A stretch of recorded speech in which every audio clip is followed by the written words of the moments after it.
RDC TV. O Rio Grande se conecta aqui.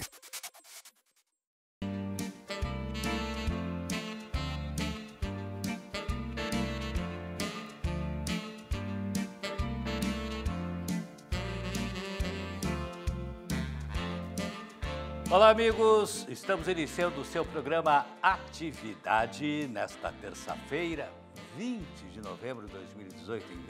Daqui um mês já temos Natal, já virada de ano, já ano novo. É impressionante como o tempo voa. Você nos acompanha aqui pela RDC TV, que você sintoniza, né, rdctv.com.br, no seu celular, né, no seu computador, seu dispositivo eletrônico em qualquer parte do mundo, para acompanhar nossa programação sempre ao vivo. Você tem também o dispositivo no YouTube, através de RDC TV Digital.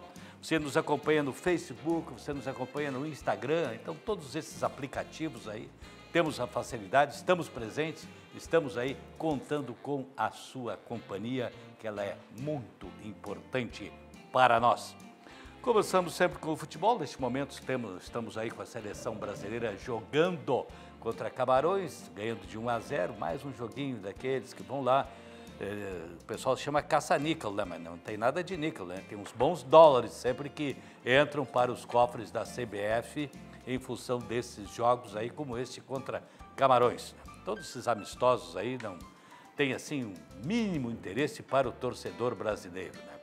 Aliás, o torcedor já há muito que ele se distanciou da seleção, se aproximou um pouco nessa última Copa do Mundo, mas também não fomos bem, né? E então há uma proximidade muito maior, muito mais afetiva com o seu clube do coração, né?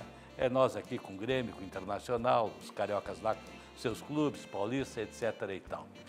E falando em Grêmio e Internacional, nós teremos, né, a dupla em ação nesta quarta-feira. O Grêmio indo ao Maracanã enfrentar o Flamengo.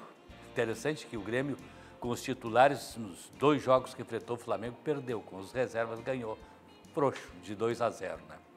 E o Internacional joga aqui, no Beira-Rio, 7h30, contra quem é mesmo, Paulinho? Atlético Mineiro. Atlético Mineiro, osso duro. Que vem bem e aspira galgar mais uma posição, o Atlético. O Inter continua na mesma, mas muito acima das suas aspirações no início do ano. Foi um ano e uma temporada surpreendente para o Internacional, com o plantel que tem, limitado tecnicamente e carecendo em 3 ou 4 posições de jogadores superiores aos que tem. E, não obstante isso, em casa, graças também ao apoio maciço da sua torcida, o Inter vem obtendo resultados muito positivos. E é o que tem sustentado o Inter entre as primeiras colocações. Atravessando o rio Pelotas, ele se apequena, misteriosamente se apequena, e fica um timinho. Perdeu fora para a Chapecoense, para o América, aspirava, o Palmeiras deu uma bandeira boa agora, com empate com o último colocado, e o Internacional não soube e não pôde aproveitar essa chance de se aproximar da liderança. Há uma ideia introjetada, me parece, entre os jogadores, de que eles já chegaram acima das suas expectativas, então eles têm um certo embaraço para galgar uma posição a mais. Mas, de qualquer sorte, a temporada finaliza com o Internacional classificado, espero que diretamente na Libertadores, mas ainda restam 3 jogos, Jurandir. Este, que vai ser osso duro amanhã, um fora e outro em casa. Se mantiver os resultados de casa como tem se mostrado até agora, o Inter pode aspirar chegar entre os 3, 4 primeiros. Espero que não haja uma vertiginosa queda nesse final de campeonato nacional. Não, eu acho que agora entre os 4 o Inter está. E entre os não, 4. Está. Eu quero que 4, continue. Entre os 4 vai para a Libertadores, para a fase de grupos. Para a fase de grupos da Libertadores. Mas é bem como tu disseste ali há pouco. No início do ano, os torcedores colorados estavam preocupados em, de repente, não cair de novo. Não cair de novo. Olha, se nós ficar lá por 10º, está muito bom. É isso aí. Ficando entre os 4, está excelente. Está muito bom, mas podíamos ter conseguido mais se confiássemos na nossa potencialidade. Mas o time precisa e carece ser fortalecido se quiser ser competitivo no... O time é limitado ainda. Na Libertadores e nos próximos combates do Campeonato Nacional. O que diz o outro colorado da mesa aí, Luiz Pereira Lima? Boa noite. Boa noite. Eu sempre tenho conceitos de diagnóstico das pessoas, né, porque faz parte da minha atividade. O jogador como o Iago devia ser excluído do time pelo seu biótipo. Serve para outra coisa, não como jogador de futebol. Né? Jogador como o William Proctor, aquele que jogou muito tempo internacional, tem o risco de ingressar a qualquer hora. E isso é um risco muito sério. Vocês já viram o aspecto físico do Proctor? Perna curta e coxa grossa. Não pode ser jogador de futebol. Porque ele tem que dar 100 passos enquanto o outro dá 50. Ele baixa a cabeça, parece que adora pasto. E baixa a cabeça e segue reto. E chega ali de fundo e terminou. Tem uma linha que terminou ali. E ele segue, ele segue. Ele não se dá conta que passou. Ele não se dá conta que passou. E o técnico é apaixonado por isso. Então, o único jogo que teve o Wender jogando na lateral esquerda, único no Brasileirão, o Internacional ganhou com o passe dele, que foi o gol no Grenal. Mas aí tem o risco de ser um jogador bom. Isso é um risco muito grave. Quanto tempo ele demorou com o Zeca, que não tem mais biótipo de jogador? Muito tempo. Insistindo. Aí teve que entrar o Fabiano. Então esse é o problema internacional. E agora nós estamos, certamente, ano que vem vai ser um desastre, porque esse técnico vai continuar. Tu acha que esse técnico não, isso não é técnico para a grandeza do Internacional. Isso é técnico lá para o Mas pessoal... conseguiu com esse elenco aí, Michuruca do Inter, botar lá entre os 4. Porque o elenco, convenhamos, né, que o elenco é limitado. Ou os outros também são, né? Vocês têm que olhar, isso é uma comparação. Os outros são muito ruins também, por isso que o Internacional está aí. E o melhor time que tem é o Palmeiras, por isso que ganhou. O Internacional fez vários jogos com gols nos últimos minutos. Assim, um parto de cócoras, aquele jogo contra o Paraná. Aos vários 50 jogos. minutos. Não teve assim, com exceção de um ou outro jogo quando no Internacional, no Beira-Rio, todos os jogos foram assim, testes de cardíaco. Não jogos tranquilos, ó, nós vamos ganhar, ganhamos, bem, etc. Tudo é difícil. Não, fica assim. Fica assim. Bom, e o gremista Everaldo aí? Jurandir, eu te conclamo, tu também como gremista, né? Que eu estou numa campanha, já posso dizer que a partir de agora, né? Fica Iago, fica Potker e fica... Odair Hellmann. No mínimo, essas 3 campanhas eu gostaria de capitanear respeitosamente, né? Mas pior é o seguinte, eles podem vir com uma outra campanha. Fica Bressan.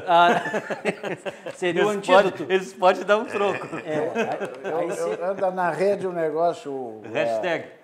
Hashtag Fica Bressan. Não, o Manchester United querendo o Everton. Aí vai a foto do Bressan. Mas, brincadeiras à parte, eu acho que para o futebol do Rio Grande do Sul, nós podemos finalizar o ano de 2018 com uma grata surpresa, deixando aí o clubismo de lado, né? Nós poderíamos ter 2 clubes gaúchos entre os 4 primeiros colocados do Campeonato Brasileiro, e isso para um estado que, se economicamente às vezes a gente está meio deprimido, né? Nós finalizarmos um ano com 2 times da grandeza que é o Inter e o Grêmio, classificados entre os 4 primeiros, com vaga direta para a Libertadores, por mais que não devemos comemorar vagas, né? Antigamente a gente tinha um problema com comemorar vagas, eu acho que vai ser um grande trunfo para o futebol gaúcho, que vinha muito bem representado pelo Inter nos anos que antecederam aí 2015, e o Grêmio pegou esse bastão e trouxe a bom termo até este ano. Espero que ano que vem os dois, com as suas grandezas, também assim representem bem o nosso futebol aí. Pois é, esse é um detalhe até curioso, né? Que a gangorra tá parelha, né? Tá equilibrada. Tá para cima. Então, isso aí para o futebol gaúcho é bom que os dois aí se ergam e façam uma boa campanha nessa próxima Libertadores aí, que a essas alturas o que nos resta, né? E amanhã eu estou naquele mesmo problema da semana passada, né? Eu sou Atlético Mineiro desde muito tempo. Então, desde pequenininho. Desde pequenininho. Já fui América Mineiro, agora Atlético. Acho que eu sou mineiro, só pode ser. Por aí. Pior é tu ser torcedor do Paraná, aí vai ser danado, né? O Grêmio joga com o Flamengo, é isso? Isso. Amanhã também? Amanhã O horário da televisão? Da TV, O horário da Globo. 21h45. 21h45 lá no Maracanã. Valendo 6 pontos, né? Para quem nós vamos torcer, Luiz? Eu queria que desse um empate. O empate nos favorece, né? O empate é o melhor negócio para ele. Apesar Internacional é um Realmente. empate. Vamos ver o que acontece às 7h30 antes. Sim. 7 ou 7h30? 7h30 é o nosso jogo com o Atlético. Mas é 7 ou 7h30? 7h30, 7 horas. Eu acho que é 7h30. 7h30. Acho que é 7h30. Tudo pode mudar, né? Até às 21h45. Aguardamos. Muito bem. Cindy Lojas Porto Alegre. Cindy Lojas é aquela entidade que está sempre ao lado do seu associado. Cindy Lojas faz um varejo mais forte justamente por isso. Porque é uma entidade que está sempre buscando as informações sobre o mais moderno que está surgindo, o que há de mais avançado em termos de atividades do setor lojista e repassando para os seus associados, através de palestras, de conferências, de seminários, de encontros, tem o Café com Lojista, tem uma série de promoções que o Cindy Lojas realiza para atualizar o seu associado, mantê-lo sempre bem informado e especialmente agora, né? Tem essa época de Natal, Ano Novo, época de muitas vendas e tal, o associado precisa estar bem inteirado. E outro detalhe, se precisar de reforço de funcionários para trabalhar nesse período, o Cindy Lojas tem gente treinada lá, seja para atender no balcão, trabalhar no caixa, gerenciamento, empacotamento, seja o que for, tem todo o pessoal treinado. Porque o Cindy Lojas, por isso que ele faz um varejo mais forte. Sua sede pede o melhor, pede a bebida de todas as estações, Sucos Petri, bebida 100% natural, sem adição de água, sem adição de açúcar, complemento para o seu almoço, para o seu jantar, para sua refeição, para o seu lanche, seja a qualquer hora, bebida naturalíssima, Sucos Petri. E matéria de iluminação, aí é tudo com a luminária. Você quer manter o seu ambiente bem bacana, bem traquejado, com uma iluminação indireta, ou uma luz direta, ou seja o que for, a Luminari tem as luminárias que você precisa. Tem todo um elenco enorme, né, de ofertas, de alternativas para você fazer a sua escolha e deixar o seu ambiente agradabilíssimo, conforme você deseja. E a Luminari tem 2 lojas, né? Uma aqui no Moinhos de Vento, na Quintino Bocaiúva, o 877, e outra na Tristeza, na Venceslau Escobar, 2150. O telefone é o 3019-6877, Luminari, iluminação técnica e decorativa. Em matéria de bancos, é o banco da nossa terra, né? O banco que está sempre ao seu lado para facilitar a sua vida, um banco que está sempre a par com a moderna tecnologia, sempre implementando as atividades, né, mais evoluídas em termos de uso de tecnologia. Você pega o seu celular, movimenta a sua conta, faz pagamento, faz transferência, faz o que quiser. Banrisul, o banco da modernidade. Banco bom não tira seu sono, faz você sonhar. Com o crédito simples Banrisul, a sua empresa tem acesso a taxas competitivas para crescer e prosperar. Se for cliente Vero, ainda conta com condições exclusivas, além de pacotes de benefícios que dão aquele incentivo a mais. E para melhorar, o pagamento é único, só após 12 meses. Você tem um sonho? Procure o Banrisul. A gente acredita que ele pode virar realidade. Banrisul, Banco da Nossa Terra. E para o seu pet, há aquele carinho especial para o seu bichinho de estimação? Quem dedica é a Cobasi. Com 33 anos de liderança no varejo pet, a Cobasi é pioneira no conceito de shoppings para animais aqui no Brasil, né? Tem mais de 70 lojas em todo o país, são 4 lojas aqui em Porto Alegre, em formato inovador, oferecendo sempre uma experiência única para a compra, para a aproximação das crianças com os animais. Um passeio maravilhoso é visitar uma das lojas da Cobasi, levar a criançada lá para ver, né, a bicharada, o cachorro, o gato, o passarinho, o coelho, né, tantos outros bichos que tem ali. Cobasi, top de linha em matérias de pet. E o CIE? O CIE é uma entidade que está aí para oferecer um mundo de oportunidades para os jovens.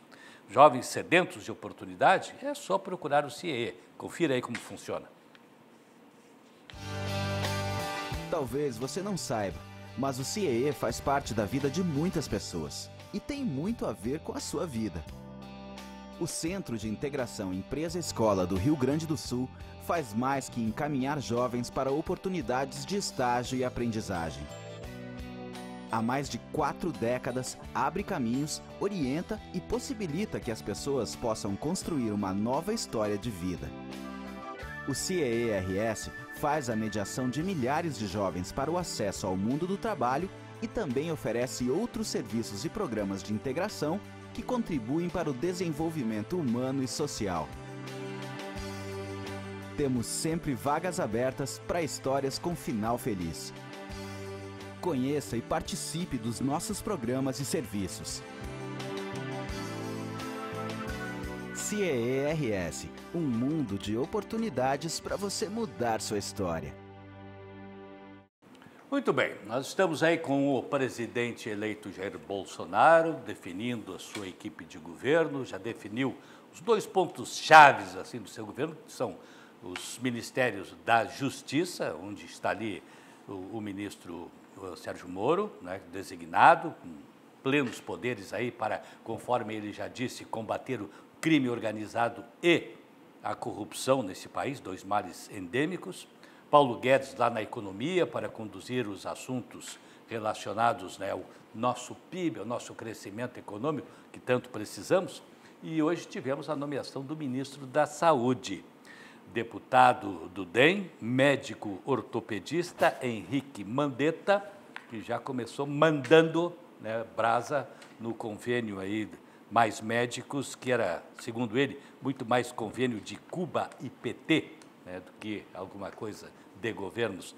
Meu caro doutor Luiz Pereira Lima, você que é médico, admirador profundo do Mais Médico, dos médicos cubanos que estão aqui prestando serviço e tal, né? Pois é, eu não conheço particularmente nenhum médico cubano que tenha vindo para cá.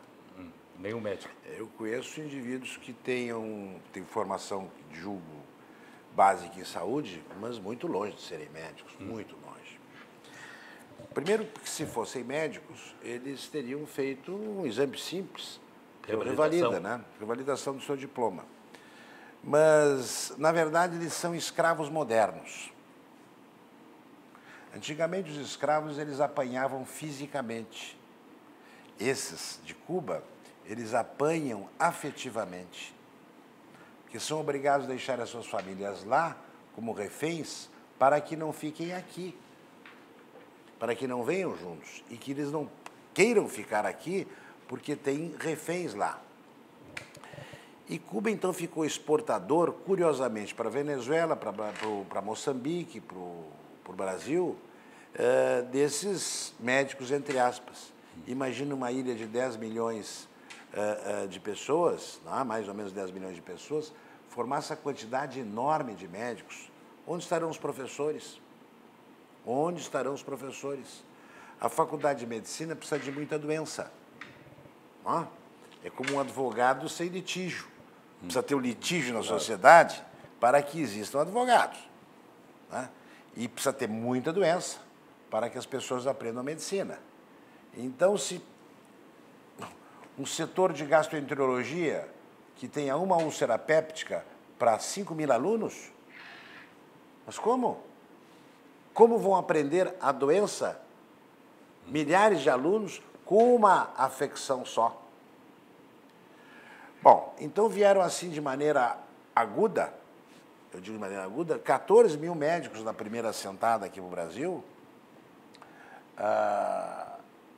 no sentido de trabalhar onde, entre aspas, os médicos brasileiros não queriam trabalhar por R$3.000. Agora, abrindo esse concurso por 13, fazendo tempo parcial e podendo ter o seu consultório à tarde, vocês verão que o programa será preenchido. Só que imagina eu receber um salário de 13 e ter que mandar para o meu país 10, ficar retido 10 e viver aqui com 3. Com 13 eu pago aluguel, pago comida e etc, etc. Convenhamos que não é um salário que vai fazer com que eu emigre. Mas o pior é o seguinte, nem era os 3, era a metade. Porque desses 30% que fica aqui, ele fica com a metade e a outra metade vai para lá para ele botar a mão quando voltar. Quando voltar para lá. Então é pior ainda. É. Isso é pior. Agora, que poder tem um país de dizer a senhora não pode viajar para ver o seu filho? Bom, isso foi um acerto para que esse dinheiro, em parte, eventualmente, pudesse voltar. Sim. Sim, né? Voltar para o partido político, que na época era hegemônico. Isso fez com que... o programa Mais Médicos gerou milhões de dinheiros para Cuba, ou seja, exportação de pessoas. Isso é uma vergonha no século que nós estamos. Exportação de pessoas. Exploração de pessoas. Exportação com exploração.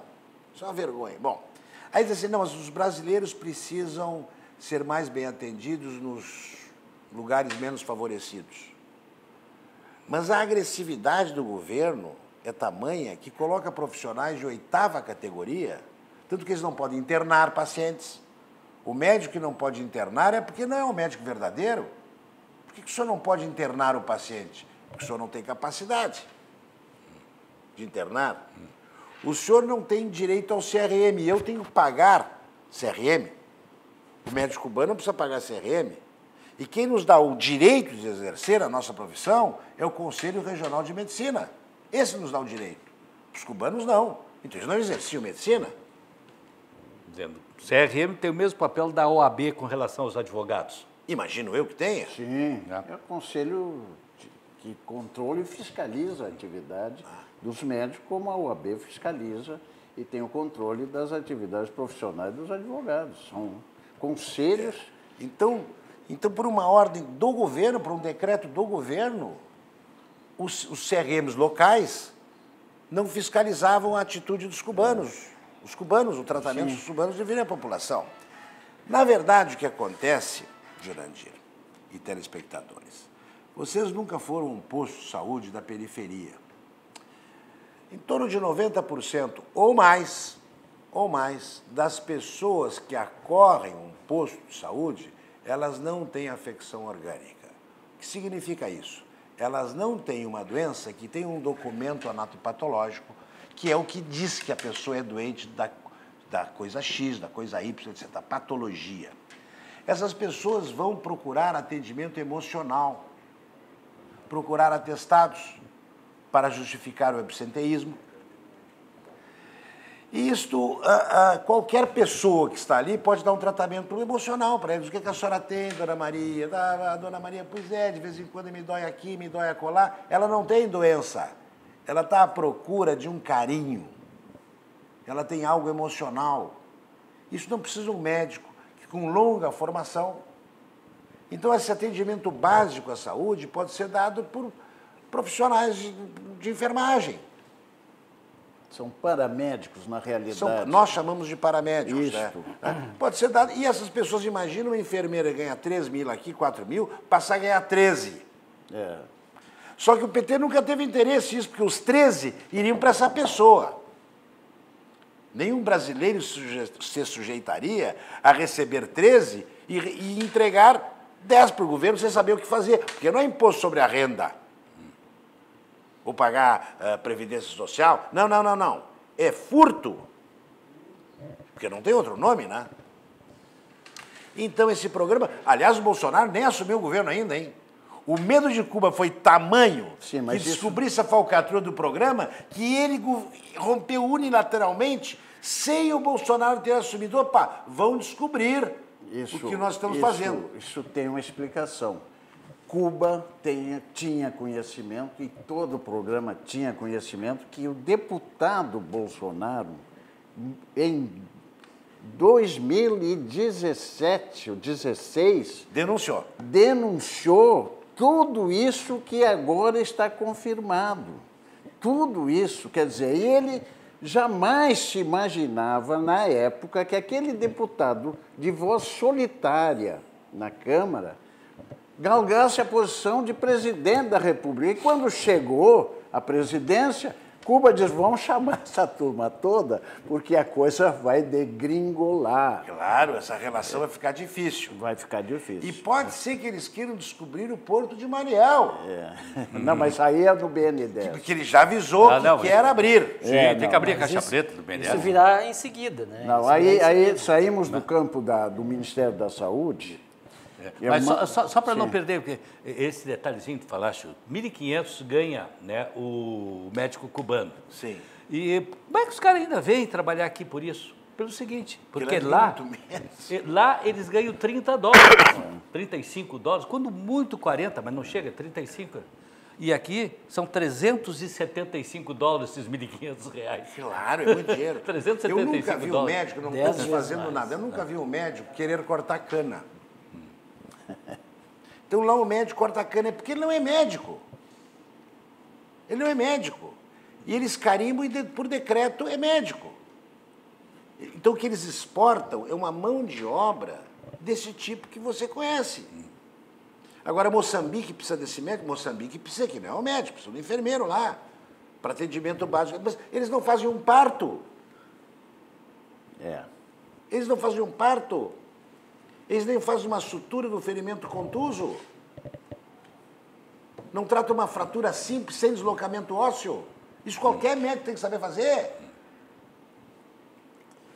Bom, vai se abrir agora a oportunidade para os médicos brasileiros, que muitos se queixavam dos entraves burocráticos para entrar nesse país. Sim. Né? Criavam problemas para os brasileiros. Mas, Paulo Olímpio, veja o seguinte, 90% dos médicos formados no Brasil, 90%, não tem acesso à residência médica. É uma elite intelectual brasileira dos médicos formados, porque tem muito médico hoje. Tem Faculdade de Medicina Uruguaiana, Ijuí, etc. Aqui no Rio Grande do Sul, novas faculdades. E esse é ingresso. O número de residentes, são 10% consegue entrar na residência. Só 10%? Só, porque a residência precisa de hospital. Sem hospital não se forma Sem hospital não se forma residente. Então, é uma elite da elite. O que fazem os outros 90? Quem vai procurá-los? Ninguém, né? Então eles têm que trabalhar num posto de saúde. No posto de saúde, em Porto Alegre as vagas estão cheias, tem que ir para o interior. Mas eles ganhavam zero. Sai da faculdade ganhando zero. Como todo advogado, como todo outra atividade. Qualquer pessoa. Qualquer pessoa. Passa a ganhar 13. Meio turno. Vai para os rincões da pátria. Vai para os rincões. E à tarde, ele tem o tempo ocioso, se ele quiser estudar para depois fazer a residência, ele faz isso. Que já é difícil. Mas, de qualquer maneira, ele vai abrir um consultório. Porque ele tem direito a clinicar. E, a partir daí, ele vai formando a sua clínica. Então, esses 13, pode ser que, com o tempo, resulte em mais ganhos. Mas, como é que ele vai voltar para o lugar onde tem cinema, enfim, e restaurantes, etc, etc. Shopping. Teatro. Ou ele ganha 10 anos, 15 anos, faz o pé de meia dele para voltar para a cidade, ou ele vai ficar lá. Porque residência, depois de 5 anos, não vai conseguir fazer. São raros. Está resolvido o problema da saúde. Tá. Pereira Lima é autoridade, professor, catedrático, conhece como... Qual é que tu vai resolver agora? Não, vamos resolver Agora tu o vai resolver problema qual? da economia e da justiça e segurança. É. Bom, o que existe? Estamos vivendo novos tempos. Primeiro, não há negociação prévia com partidos políticos para a formação de ministério, o que é um ganho. Então, nós temos um desprestígio total dos partidos políticos que, nas eleições, se fragilizaram totalmente. Os grandes partidos não estão mais no cenário político, estão lambendo suas feridas e querendo se reconstruir. O que nós temos hoje no Congresso, e principalmente com a nova eleição e com os novos deputados e senadores? Bancadas temáticas. Bancada da evangélica, bancada da pecuária, da agropecuária, da terra, bancada da bala, da segurança, né? E só essas 3 bancadas, pelas representações de hoje, já tem perto de 300 votos. Leis ordinárias já podem ser aprovadas com esse número, com esse quórum, só não emendas constitucionais, que precisa 2/3. Pois bem, e temos, na reformulação política que estamos assistindo, superministérios. Ministério da Economia, do Dinheiro, que o Paulo Guedes tem proclamadamente carta branca. O presidente já tem dito e repetido que ele tem carta branca. E segurança, justiça, execução penal, penitenciárias, presídios. O juiz, ex-juiz, porque hoje está publicado no Diário Oficial sua exoneração, Sérgio Moro. São 2 superministérios e ambos com os titulares com carta branca. Quer dizer, quando se dá carta branca, Luiz, Everaldo, quando se dá carta branca e se proclama que se está dando carta branca para um ministro, é como dizer assim, esse aqui eu não posso demitir, pelo menos até prova em contrário. Tá? Então, ele está dando um poder fantástico a esses ministros. E o time formado na economia, eu até anotei aqui, Jurandir, Roberto Campos Neto. Roberto Campos Neto é neto do Roberto Campos, Banco Central, Escola de Chicago, a mesma do Paulo Guedes. Joaquim Levy, já o conhecemos, de passagem... Até motivo pelo qual ele foi para a rua. Foi para a rua. Do outro governo. Por quê? Porque quis contrariar esses interesses. BNDES, e aqui é que está uma caixa preta que se espera seja aberta. Vai se transformar na caixa de Pandora. A caixa preta vai soltar coisas incríveis. Roberto Castelo Branco, Petrobras. Escola de Chicago. Mansueto Almeida, secretário do Tesouro. Então, é um timaço de técnicos. Nenhum deles tem vinculação política.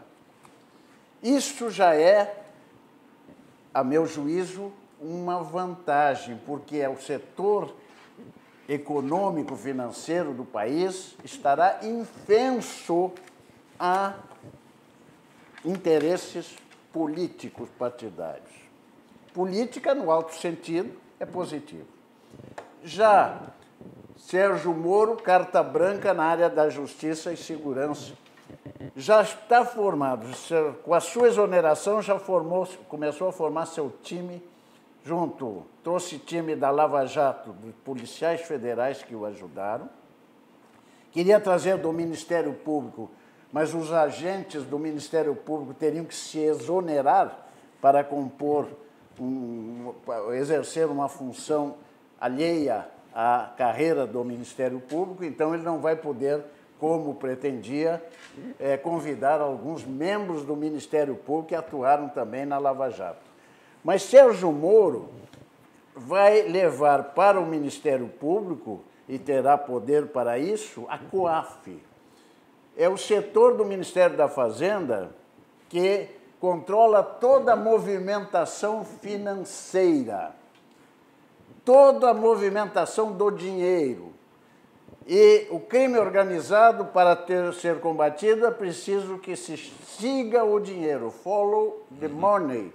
Isso, Sérgio Moro, com cursos que fez nos Estados Unidos, se aperfeiçoou nisso. E ele foi o juiz também do caso Banestado. Ele tem larga experiência no combate ao crime organizado. Então, esses dois ministérios vão criar uma situação absolutamente nova no país, uma experiência nova. São ministérios, como já disse, infensos à influência político-partidária. Não vai haver toma lá da cá. E poder extraordinário para agir. Essa experiência, eu estou, em relação a ela, bastante otimista, mas eu também torço para que esses setores, que vão ser alvo das mais sérias acusações,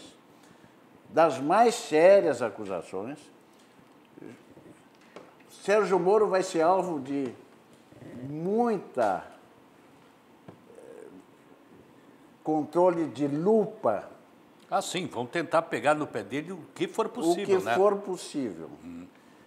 E desconfio que o lado mais frágil da área que lhe estará afeta será a execução penal, os presídios e penitenciários. Porque hoje está uma situação caótica, né? Então, por isso é que eu acho que a mídia, que tem sido, está exercendo um controle, uma fiscalização, antes mesmo do novo governo ser empossado, já está sendo alvo de tanto controle, né, que tenha um pouco de tempero, que tenha um pouco de tolerância até as engrenagens começarem a funcionar. O que é que te parece, Everaldo?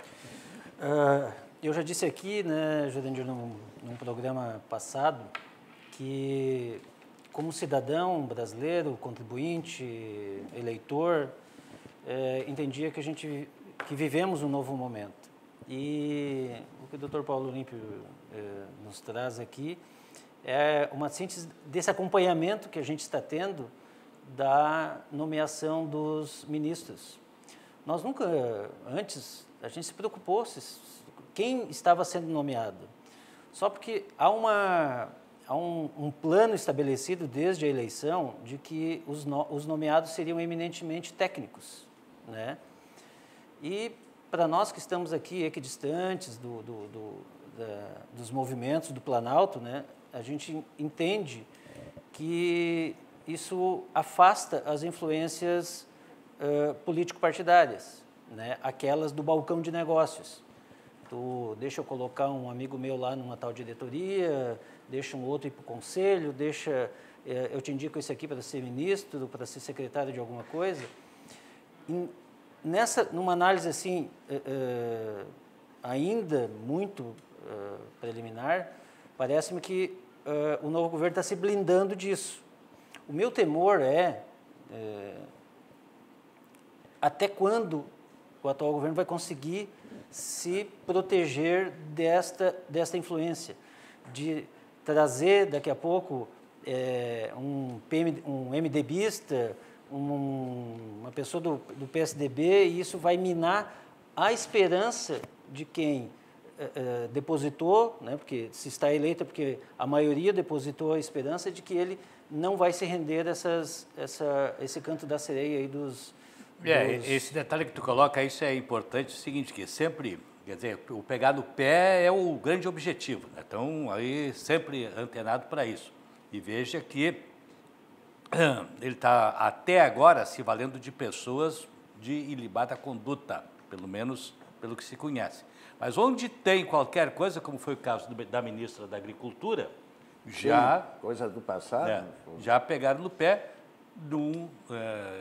em financiamentos que ela concedeu lá no governo de Goiás, da JBS, né, que, segundo ela, foram financiamentos dentro dos sistemas legais de funcionamento, né? Então, mas já aproveito, porque como a JBS está com o nome sujo no mercado, né, para fazer a ligação. Sim, mas eu não estou, quando fiz algumas afirmações aqui, diabolizando a política. Tudo isso que está sendo feito é política, boa política. Eu estou diabolizando a má política, essa envenenada, contaminada com negócios escusos. Não? A boa política será necessária. O bom diálogo com o Congresso terá que ser feito.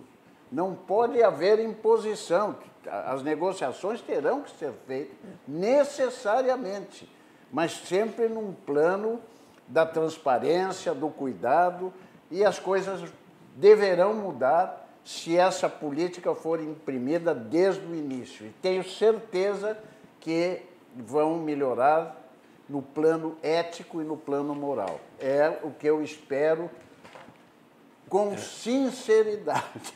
É o que nós esperamos, né? Digamos assim que a maior parte dos brasileiros espera, porque tem uns que querem aquele quanto pior, melhor. Quanto pior, melhor. Mas aí,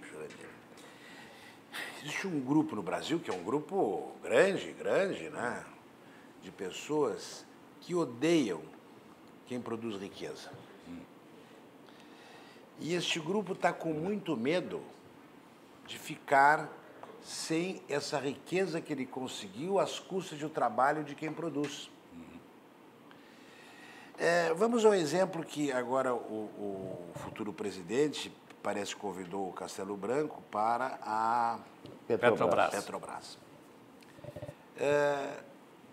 Não há dúvida do currículo do Castelo Branco, que eu não conheço, mas se sabe, enfim, de ler isso e aquilo. Vamos comparar com os governos anteriores. Vocês sabem que no governo anterior, a Petrobras, que é a maior empresa da América Latina, era dirigida por sindicalistas sem curso universitário algum, sem formação intelectual alguma. A maior empresa da América Latina que exporta bilhões e bilhões e bilhões de dólares. E um deles era o José Sérgio Gabrielli, da Bahia. Vocês sabem o que é isso? O Miguel Rosseto foi candidato a governador do estado e egresso do Sindicato dos Metalúrgicos aqui de Canoas. Era diretor de biodiesel. Tá?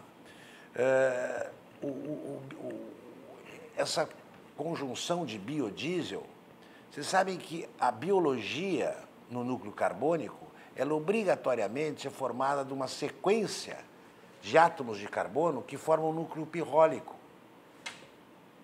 Isso é química orgânica. Ele não tem ideia do que é o núcleo pirrólico. Ele não tem ideia. Eu tenho certeza que ele não tem ideia. Porque ele era e ele não precisava ter ideia. Diga-se de passagem que ele não precisava ter ideia. Agora também não precisava ser diretor, porque se me convidasse, eu digo, agora eu não tenho condição intelectual disso. E olha que eu sou um professor titular concursado de medicina que trabalha com química orgânica. Mas eu não tenho condição de ser diretor da Petrobras, intelectual. Não tenho. E não estou com inveja de não ter sido convidado, diga-se de passagem. E assim sucederam diretores da Petrobras sem condições intelectuais disso e levaram a Petrobras aí, porque quem não tem essa condição é fácil a corrupção. E não existe hoje no país um setor dessas estatais que não tivesse imiscuído alguém deste grupo. Vou dar exemplos pessoais meus, agora vou dar um, que está acontecendo hoje, mas que acontece com todo indivíduo que trabalha com alguma área também na agropecuária do Rio Grande do Sul. São tamanho número de formados e a facilidade que as pessoas se formam, tem um carimbo, que é um título universitário, advogados, médicos, biólogos, geólogos, etc., como se adiantasse alguma coisa ter esse título. Então, eles têm que arrumar um me perdoa o termo vulgar, uma boca em alguma estatal para justificar o seu título. Quem hoje quiser abrir uma área agrícola nova, a área existe, e quer plantar soja, quer uma área destinada à pecuária. Esse indivíduo comprou a área, ele tem o registro da área, ele paga impostos, mas ele não consegue abrir.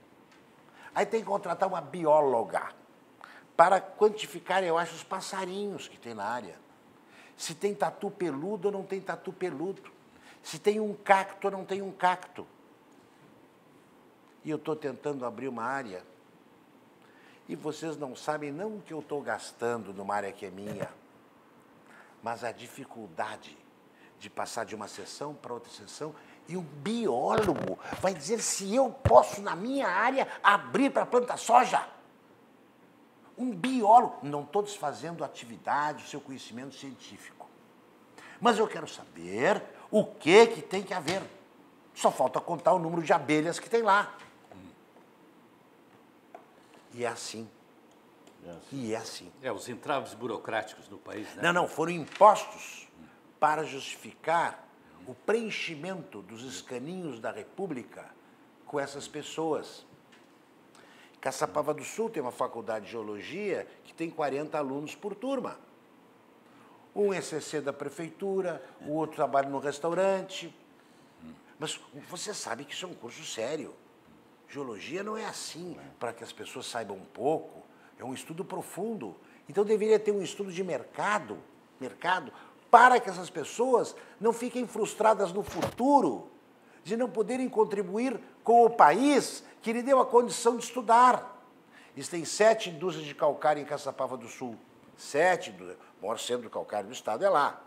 Na história, até o dia de um mês atrás, que eu estou com esse documento, uma série de coisas, não existiu um egresso da Unipampa que trabalhem nessas indústrias. E estão ali a 2 quilômetros, 1 quilômetro. Se tivesse essa formação, esse desejo intelectual, essas indústrias absorveriam algumas pessoas dessas. Mas não, é uma pulverização de faculdades para que essas faculdades fossem fábrica de petistas. E por isso está essa brigalhada aí da escola com partido, sem partido, etc, etc, etc. Faculdade de Medicina tem Uruguaiana. Nada contra a cidade.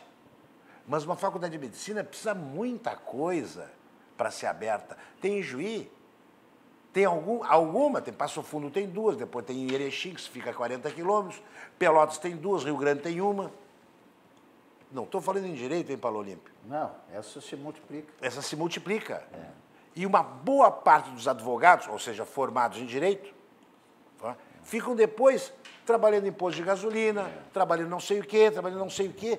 Então tem uma frustração emocional nessas pessoas. Eu acho isso muito sério. Claro que A expectativa do indivíduo trabalhar no que se formou, depois não consegue. Porque é demais. É um número excessivo. O detalhe é esse, que antes o pessoal se preparava, fazia uma faculdade, sabia que quando saísse da faculdade já tinha emprego. Hoje não tem mais essa possibilidade. Hoje isso aí acabou, né? Você tem que batalhar muito para conseguir alguma coisa. E quem trabalha em ensino, como eu trabalho, sabe que receber um aluno sem base, ele fica um analfabeto funcional, não tem como ensinar para esse indivíduo. É bater numa pedra. Em vez de ter elaborado uma base sólida e continuar com o ápice da pirâmide, fizeram o contrário. Exatamente o contrário. Encheram a pirâmide e achatou a base. Eu acrescento, doutor Luiz Pereira, que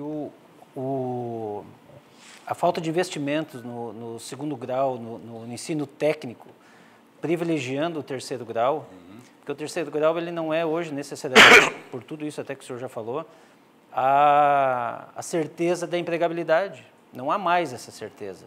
E nem é por questões econômicas. O mercado necessita daquele profissional técnico. Daquele que chega, resolve um problema de uma máquina, que ele vá para um laboratório e desenvolva uma solução para uma determinada indústria, para um determinado segmento. O nível superior, ele demanda mais tempo e a pessoa sai muito teórica e desprovida da prática, diferente do curso técnico, que chega lá e te dá a essência de uma determinada profissão e tu sai exercendo ela, que tu pode aprimorar com o 3º grau.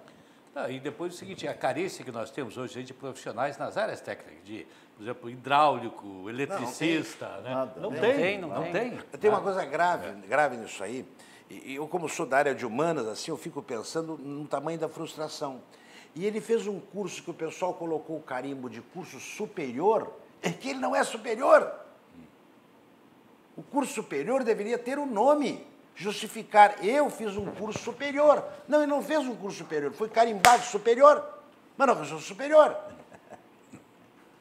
Muito bem.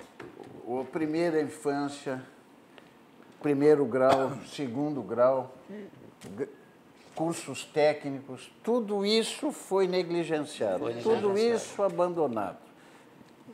Formamos um país de bacharéis, de doutores e desempregados. E analfabetos funcionais, muitos. Muito bem. Subindo ou descendo a Protásio, o que você encontra? Você tem o melhor chopp, você tem o melhor churrasco, você tem o ponto de encontro da capital dos gaúchos, que é o Barranco.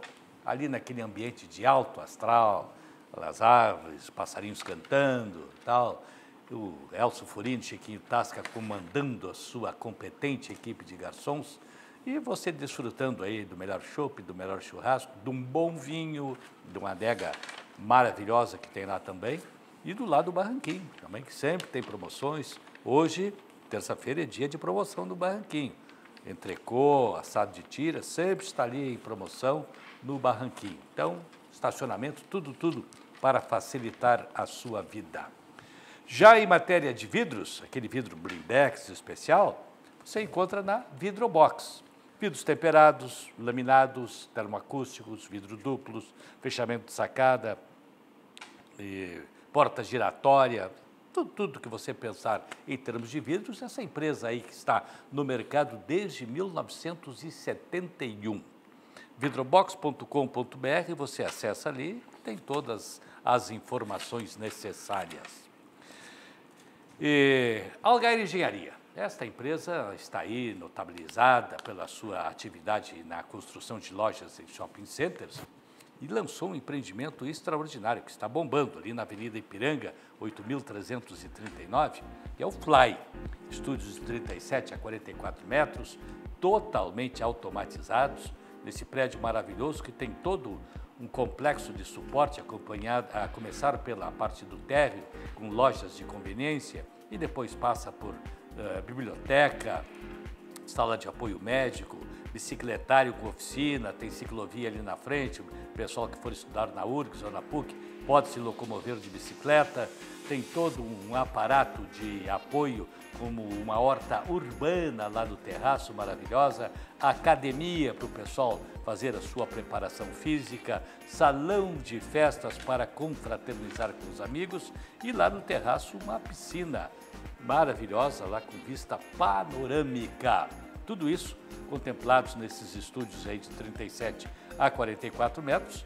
Lançamento da Algair Engenharia, que tem a sua sede na rua Vila Gran Cabrita, 393, e o telefone é o 3339-1250. Você também consegue maiores informações em algair.com.br. E para manter o seu ambiente limpo, o seu ambiente maravilhosamente limpo, fácil, né? Você tem Gimo Multiuso. É um produto extraordinário, você dá um spray, passa um pano e fica tudo limpíssimo. Confira aí como funciona. Seu dia tem 24 horas. Não desperdice seu tempo. O novo Gimo Multisuperfícies veio para ajudar na limpeza do dia a dia em toda a casa. Com fórmula inovadora e eficiente, não é necessário água para removê-lo. Basta aplicar diretamente na superfície, passar um pano seco e pronto.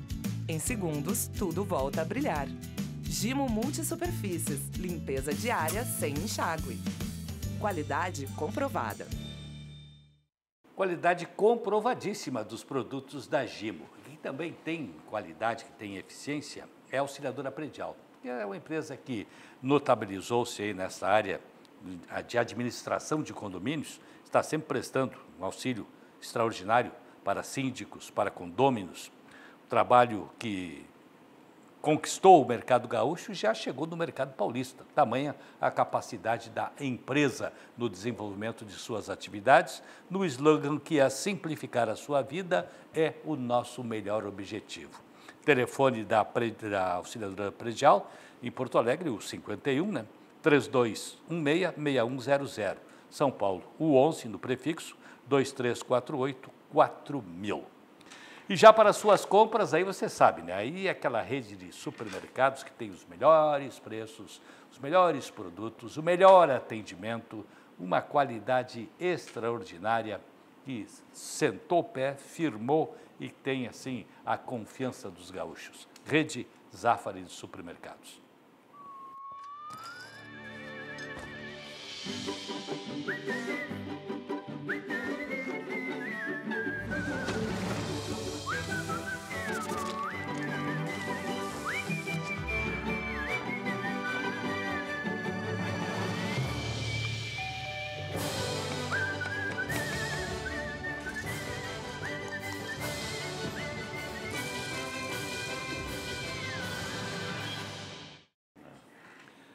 Isso aí, Rede Zafari de Supermercados, produtos da melhor qualidade para você. Fala, meu caro Everaldo. Pois, Jurandir, aquilo que a gente teme ou não quer que aconteça no governo, no futuro governo Jair Bolsonaro, aqui a gente também vive um pouquinho de apreensão, porque hoje a gente noticiou-se aí o convite do futuro governador, fez um convite ao MDB para integrar a base do governo. E isso a gente vê com um pouquinho de apreensão, porque tememos, né, que possa haver alguma negociação. Torcemos e acreditamos que não vai acontecer, mas que não se repita, que não se replica na esfera federal, o que talvez aqui a governabilidade vai exigir que o futuro governador tenha que negociar, né, para ter a maioria na Assembleia. O Everaldo analisou bem. O plano federal, nós temos a formação do Ministério sem a contaminação das negociações políticas adrede, esperadas e montadas. Não está acontecendo no plano federal. O nosso governador eleito, numa atitude incomum, foi fazer uma via sacra pelas bancadas, na Assembleia, buscando o diálogo, porque carece fundamentalmente de prorrogação do plano do problema do ICM. Não tem maioria, como o Everaldo destacava, e tem que dar andamento ao plano da recuperação fiscal do Estado. Isso é indispensável para o governo que vai se instalar. Mas, aqui, ao contrário do plano federal, acredito eu que necessariamente passará por uma negociação política. Me parece que o governador eleito está carregado de boas intenções para o diálogo, para a aproximação, mas ele é moço, 33 anos, e o nosso Estado tem se notabilizado pelo maniqueísmo político, pela polarização, pela grenalização. Ele terá que superar isto. E há bancadas mais sensatas e outras menos sensatas e mais ideológicas. Não vai ser fácil a composição do seu governo e do seu secretariado sem passar por essas negociações. Me parece que está sendo mais difícil para o governador aqui eleito de compor o seu governo e essa superação desses obstáculos. Espero que ele tenha êxito para que inicie bem sua administração. Eu torço pelo nosso Estado, torço pelo governo vitorioso das urnas e que seja proativo e que supere as dificuldades. Ele é um moço, se ouve bem em Pelotas e tem, de início, um teste muito difícil. Se ele ultrapassar e superar essas barreiras, já estará dando mostras de capacidade e competência para nos governar. Ele está buscando aliança, inclusive, com partidos que estavam junto na coligação do Sartori, né? Exatamente. Tem que fazer concessões. Necessariamente terá que fazer concessões e negociações políticas. E a negociação parece que ele está fazendo bem aí, até com os setores empresariais, que já teve vários encontros aí, palestra da Federação e tal, e parece que está conseguindo, inclusive, o apoio do empresariado para essa renovação do ICMS. Isto. Eu acho que a política, a boa política, a sadia política, tem que haver concessões, tem que haver avanços, recuos. O que não pode haver negociação espúria. Não pode haver negociação visando o quê? Obtenção de cargos aqui, ali, enfim. Mas é muito difícil. É um terreno muito minado. Vamos ver. Torço para que ele tenha sucesso e êxito. Para o nosso bem. Claro. Torcemos todos. É o que queremos. Meu caro. Eu até vou me abster de falar, porque ele fez um discurso e agora está começando a fazer outras coisas. Negociação, etc. O discurso dele não foi esse. Sim. O discurso dele não foi esse. Agora está voltando. Mas tudo bem, vamos aguardar. E eu torço por ele, porque eu sou obrigado a torcer, porque eu moro no Rio Grande do Sul. Claro. Né? E como não sou petista, eu não torço por desgraça. Né? Mas o Paulo Olímpio colocou uma coisa muito interessante, que o futuro presidente ainda não assumiu e já está sendo criticado por atos futuros que ele não fez ainda. Ele só está convocando essas pessoas técnicas, conforme tinha prometido, conforme está no seu plano de governo. Tem sido coerente com sua... E, aliás, a imprensa deve estar muito triste, porque a imprensa é completamente contra o Bolsonaro, a grande imprensa, porque o Bolsonaro conseguiu fazer milagres da sua eleição. E milagres verdadeiros. Começaram pela comunicação mesmo. Milagres, milagres. Eu acho que Deus deve estar preocupado com ele. Porque veja que ele conseguiu fazer o PT mudar de cor. Fez o PT mudar de cor na propaganda eleitoral, apesar de não ter ficado corado. Comunista e a igreja. Ele conseguiu fazer com que o presidiário, que é o proprietário do partido, porque sabe que o PT tem um proprietário. Pode não estar registrado, documentado, em cartório, etc. Mas proprietário, de fato, ele tem. Calar-se. E existe uma pergunta que tem que ser feita para a imprensa. A imprensa. Eu sei que não se deve discutir com a imprensa, mas eu, como presidente, faria essa pergunta para ela. Nós temos, infelizmente, 64 mil, ou em torno de 64 mil, assassinatos por ano no Brasil. Nós temos que julgar, mesmo tendo discordância disso e daquilo, que são 64 seres humanos. E os seres humanos, em princípio, eles são todos iguais, pelo menos nos seus cromossomos.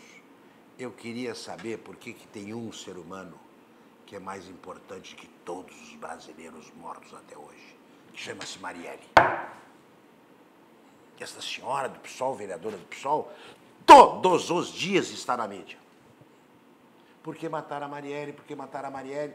Mas por que não pega os outros 63.999? Que não estão também esclarecidos muitos desses assassinatos, e passam a elencar. E a fulana, e o Beltrano, e aquela mãe que levava o filho no colégio que foi assassinada, e aquela criança que foi arrastada por assassinos. Por que a Marielle? Acho que tem que ser descoberto, mas a importância que estão dando a ela é a mesma que tem dado a todos os brasileiros mortos injustamente como ela. Aliás, este atual presidente teve uma tentativa horrorosa de assassinato e ninguém se fala que ele está com uma bolsa colostômica. Vocês não sabem, telespectador, o que é uma bolsa colostômica? O constrangimento de qualquer lugar público, que ele é obrigado, como presidente Jair, por uma facada de um ex-psolista, que não está bem esclarecida, hein? Ou muito mal esclarecida, ou já sabem e não querem avisar para a mídia ainda. Mas eu duvido que tenha sido a atitude de um homem só. É. Aliás, Seguramente não foi. de um auxiliar de pedreiro milionário. Auxiliar de pedreiro, tinha vários celulares, vários laptops, morava num hotel. Fez curso de tiro. Fez curso de tiro em Santa Catarina, formado em sociologia. Por pior que tenha sido o curso, né? Aliás, nós estávamos falando isso, não deixa de ser um curso superior, ele conviveu, ele sabe ler, sabe escrever, pelo menos presumo eu. E ficou assim. E a imprensa não está atrás do assassino, do que fez a tentativa de assassinato, não está atrás. E está atrás do problema da Marielle. Todos os dias a Marielle está na mídia. Destaque. E o Bolsonaro não tomou uma atitude ainda como presidente da República, pelo fato de não ser presidente da República, e passa a ser criticado. E o suspeito, réu confesso, né, mas ainda é tratado pela politicamente correto como suspeito, ninguém devassa a vida dele, ninguém investiga a vida dele. Deixou de ser notícia. Sumiu. Sumiu. Sumiu. Não se fala Presidente mais. da República, Não, futuro presidente da República. Presidente da República. A autoridade máxima do país Mas na daqui a uns época, dias. a Marielle já tinha sido assassinada quando da facada. Isto. Mas ali no cotejo, a facada se tornou um problema Secundário. menor, secundário. Ou seja, Uma facada pública, né? Porque aquilo Pública. foi televisionado, inclusive, foi televisionado. eu não sei, o Dr. Luiz Pereira é médico, né? Mas, então, sabe muito bem responder um argumento que a gente, que é leigo, ouve e não consegue, talvez, ser tão enfático na explicação como que é a tal da facada sem sangue, né? Por muitos vermelhinhos, né, vermelhinhos da estrelinha aquela, dizem que não, a facada não... Como? Não tem sangue na faca. E há uma explicação médica suficiente para dizer que não haveria de ter sangue na faca. Não, é que de um petista se admite tudo, inclusive a ignorância. Se o indivíduo dá uma facada no outro e a cavidade não tem a pressão sanguínea interna não é suficiente para ser externada, porque a facada foi venosa e não arterial, porque se tivesse pegado uma artéria ele estaria morto, não teria tempo de chegar ao hospital de Juiz de Fora. Imagina uma facada na aorta, onde passam 5 litros de sangue por minuto. A volemia nossa, ou seja, a quantidade de sangue que nós temos circulante num homem de 70 quilos, é 5 litros. Por minuto, nas artérias renais, que emergem são as primeiras artérias que emergem da aorta, tá? Na cavidade abdominal. Essas artérias carregam 5 litros de sangue por minuto, Então, a volemia é 5 litros. No minuto, ele perderia a volemia.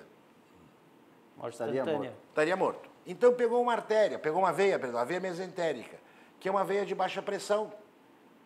Se tira a faca, o que sai de sangue são 3, 4 gotas. O sangue fica dentro da cavidade, ele não emerge da cavidade. Por isso que não tinha muito sangue fora. E isso foi motivo para dizer que tinha sido um atentado fake. Claro que no momento que abriu o ventre, o sangue abriu. Claro. Mas onde é que ele foi aberto o ventre? Porque a facada foi pontiforme. Quando o cirurgião abriu, sim, aí abriu a cavidade, abriu o peritônio, ou seja, a membrana que envolve a cavidade peritoneal. Aí sim, aí se viu. E se deram 2 litros de sangue para compor a volemia, ou seja, ele perdeu 2 litros. Em 20, 30, 40 minutos, não sei o tempo que demorou para abrir a cavidade.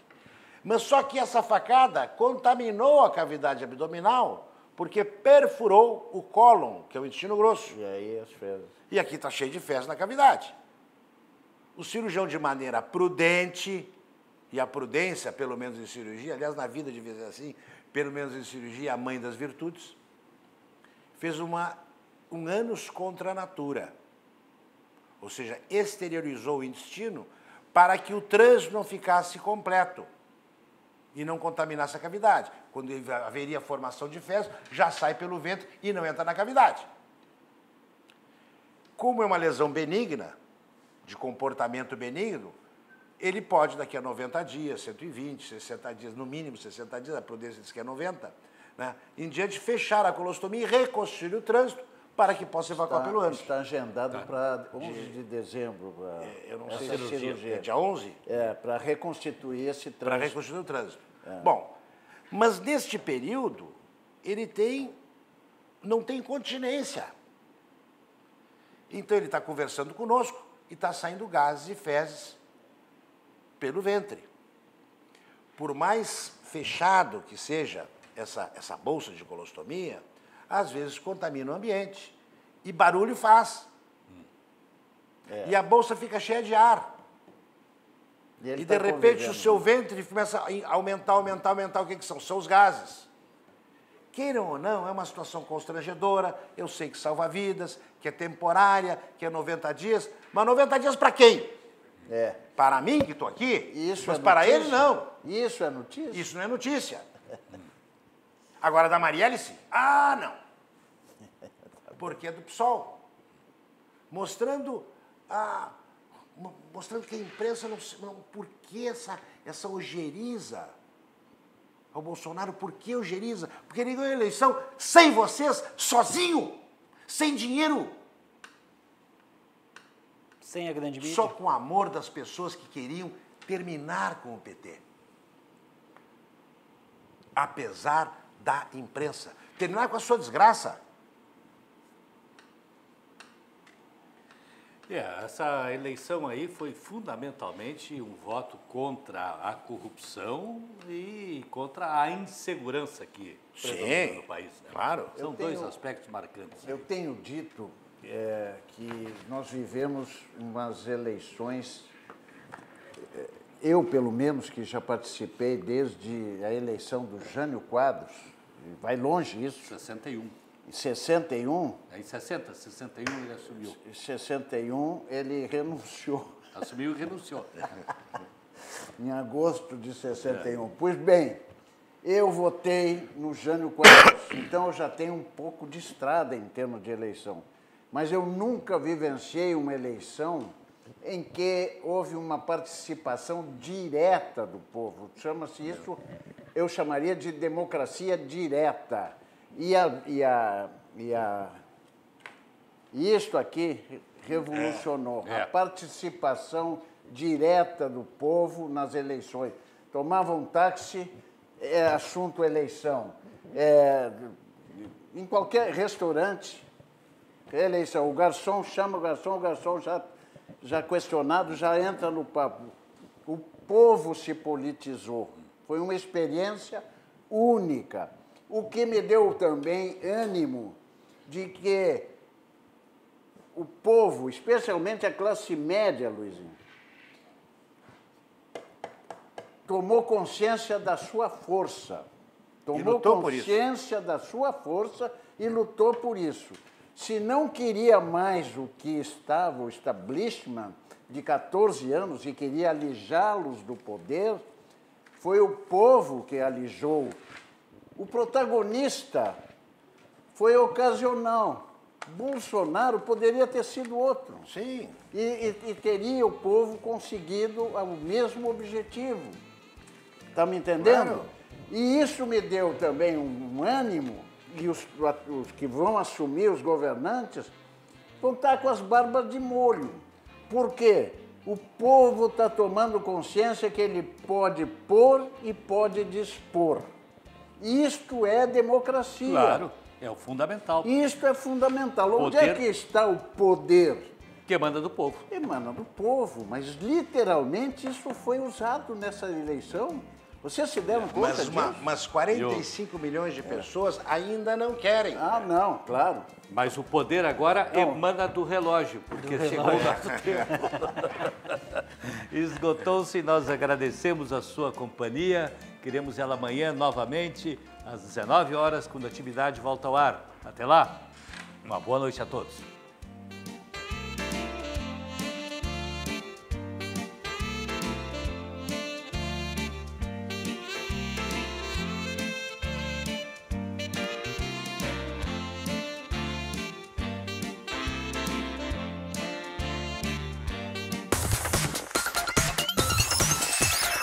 RDC TV.